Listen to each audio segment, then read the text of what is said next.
Hello বন্ধুরা, আজকে তৈরি করে দেখাবো বাঙালির ভীষণ প্রিয় একটি রেসিপি মোচা চিংড়ির ঘন্ট। এটা খেতে কিন্তু দুর্দান্ত হয়। আর এর মধ্যে আমি একটা সিক্রেট উপকরণ মেশাবো, যার জন্য স্বাদ দ্বিগুণ বেড়ে যাবে। তাহলে চলুন দেখে নিই। এখানে দেখুন একটা মিডিয়াম সাইজের মোচা ভালো করে একদম কুচি কুচি করে কেটে জলে নুন আর হলুদ জলে ভিজিয়ে রেখেছি 10 মিনিট। 10 মিনিট পরে আমি একটা কড়াইতে বেশ খানিকটা জল দিয়ে তারপরে ধুয়ে রাখা মোচাটা এর মধ্যে দিয়ে দিলাম। এর মধ্যে দিয়ে দিচ্ছি সামান্য হলুদ আর দিয়ে দেবো হাফ টিস্পুন নুন। গ্যাসের আঁচ মিডিয়াম টু হাইতে রেখে এটা সিদ্ধ করে নিতে হবে ঢাকা চাপা দিয়ে 5 মিনিট। দেখুন 5 মিনিট আমি ঢাকা চাপা দিয়ে মিডিয়াম আঁচে সিদ্ধ করে নিয়েছি। এটা কিন্তু খুব সুন্দরভাবে সিদ্ধ হয়ে গেছে। এবার এটা কিন্তু নামিয়ে নেব, নামিয়ে জলটা ঝরিয়ে নেব।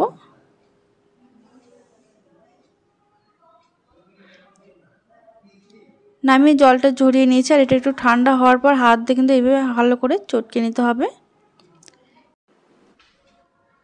দেখুন হাত দিয়ে ভালো করে চটকে নিয়েছি। এবার রান্নার জন্য কড়াইতে দিয়ে দিচ্ছি আমি সরষের তেল 2 টেবিল চামচ। তেলটা ভালোভাবে গরম হয়ে যাওয়ার পর দিয়ে দিলাম 2টো মিডিয়াম সাইজের কেটে রাখা আলু। এবার দিয়ে দিচ্ছি সামান্য নুন আর সামান্য একটু হলুদ। নুন আর হলুদ দিয়ে আলুগুলো কিন্তু একটু মিডিয়াম আঁচে ভেজে নিতে হবে, হালকা লালচে করে।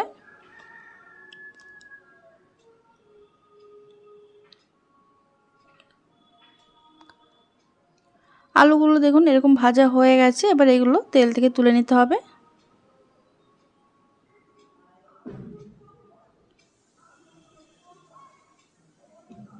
আলুগুলো তুলে নিয়েছি। এবার ওই বাকি তেলের মধ্যে দিয়ে দিচ্ছি আমি চিংড়ি মাছ। এখানে 200 গ্রাম চিংড়ি মাছ নুন আর হলুদে ভালো করে মেখে নিয়েছিলাম, সেটা দিয়ে ভেজে নিচ্ছি।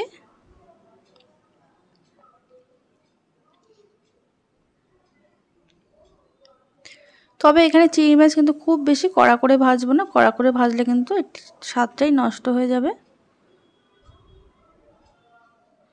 চিংড়ি মাছগুলো ভাজা হয়ে গেছে। এবার এগুলো তুলে নেব।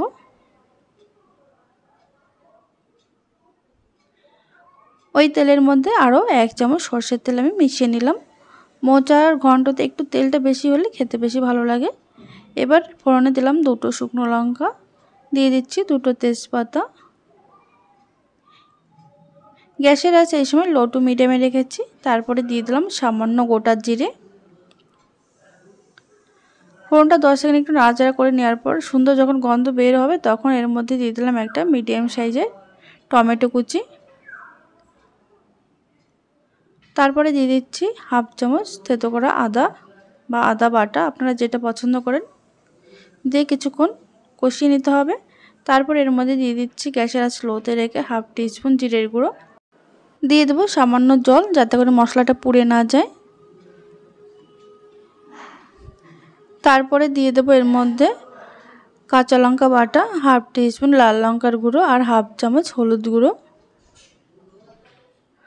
মশলাটা এবার খুব ভালো করে কষিয়ে নিতে হবে।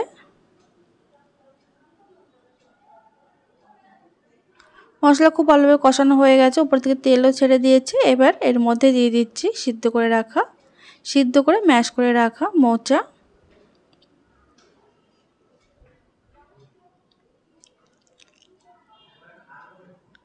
এবার মশলার সঙ্গে মোচাটা কিন্তু 2 থেকে 3 মিনিট মিডিয়াম আঁচে কষিয়ে নিতে হবে। দিয়ে দিচ্ছি এর মধ্যে স্বাদ মতো নুন।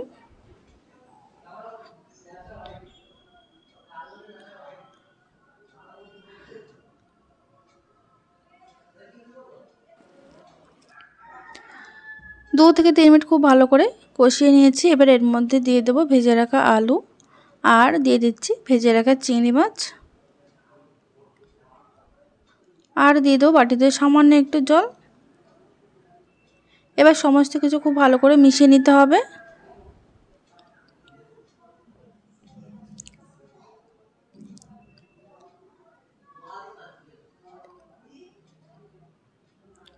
দুই থেকে 3 মিনিট এইভাবে খুব ভালো করে একটু রান্না করে নেওয়ার পর এবার এটা ঢাকা দিয়ে রেখে দেবো আরও 2 থেকে 3 মিনিট লো টু মিডিয়াম আছে। 2-3 মিনিট রাখার পর আমি ঢাকনাটা খুলে একটু নাড়াচাড়া করে দিয়েছিলাম। তারপর আবারও 2-3 মিনিট ঢাকা দিয়ে রেখে দিয়েছিলাম। মোট এখানে 5 থেকে 6 মিনিট ঢাকা দিয়ে কিন্তু রান্না করে নিতে হবে। এতে করে আলুটা খুব সুন্দরভাবে সিদ্ধ হয়ে যাবে। দেখুন এখানে আলু কিন্তু খুব সুন্দরভাবে সিদ্ধ হয়ে গেছে। এবার এর মধ্যে দিয়ে দেব একটা সিক্রেট মশলা, যার জন্য এর টেস্টটা কিন্তু আরও দ্বিগুণ বেড়ে যাবে। এইটা একটু মাখো মাখো করার জন্য এর মধ্যে দিয়ে দিচ্ছি আমি গোবিন্দভোগ চাল বাটা। এখানে আমি 2 চামচ গোবিন্দভোগ চাল সামান্য একটু জলে ভিজিয়ে রেখেছিলাম, তারপরে কিন্তু এটা জল দিয়ে বেটে নিয়েছি। তারপরে তার মধ্যে আরও কিছুটা জল দিয়ে ভালো করে মিশিয়ে এই মোচার মধ্যে দিয়ে দিলাম। দিয়ে ভালো করে এইভাবে নাড়াচাড়া করে মিশিয়ে নেব। গ্যাসের আঁচ এই সময় লো টু মিডিয়ামে রেখে এটা আরও কিন্তু 2 মিনিট রান্না করে নেব। 2 মিনিট রান্না করে নেওয়ার পর এবার এর মধ্যে দিয়ে দিলাম হাফ চামচ শাহি গরম মশলার গুঁড়ো। এই গোবিন্দভোগ চাল বাটার জন্য টেস্টটা কিন্তু দ্বিগুণ বেড়ে যাবে। অবশ্যই এইভাবে বাড়িতে একবার বানিয়ে খেয়ে দেখতে পারেন, আশা করি সবার ভীষণ ভালো লাগবে। দেখুন এটা খুব ভালো করে মিশিয়ে নিয়ে গেছে, একদম রেডি হয়ে গেছে আমাদের মোচা চিংড়ি। তাহলে বন্ধুরা আজকের এই রেসিপি যদি ভালো লেগে থাকে লাইক কমেন্ট শেয়ার করতে ভুলবেন না। আর চ্যানেলে যারা এখনও নতুন বন্ধু চ্যানেলটিকে সাবস্ক্রাইব করেননি অবশ্যই সাবস্ক্রাইব করে পাশে থাকবেন আর প্রচুর শেয়ার করে দেবেন। ধন্যবাদ।